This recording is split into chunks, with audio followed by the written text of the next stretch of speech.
ಏನೋ ಕಾಡ್ಬೇಕು ಯಾವ್ದು ಬಾಡಿಗೆ ಇಲ್ವಾ ಓದ್ಕೊಂಡ್ ಕುಂತಿದ್ಯಾ? ಸಿಕ್ಕಿತ್ತಣ. ನಮ್ಮೂರಿನ ಕಾಲೇಜ್ ಹುಡುಗಿರು ಹೋದ್ಮೇಲೆ ತಾನೆ ನಾವು ಬಾಡಿಗೆ ಹೋಗೋದು.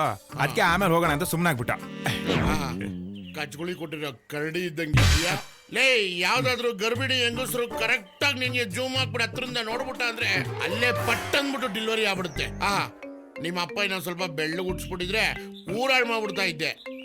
ನನ್ ಮಗನೇ ಉಗಾಂಡ. ಇವಾಗ ಏನಣ್ಣ, ಅರ್ಧ ಊರ್ ಹಾಳು ಮಾಡಿದೀನಿ, ಇನ್ನು ಅರ್ಧ ಉಳ್ದದೆ ಅಷ್ಟೇ.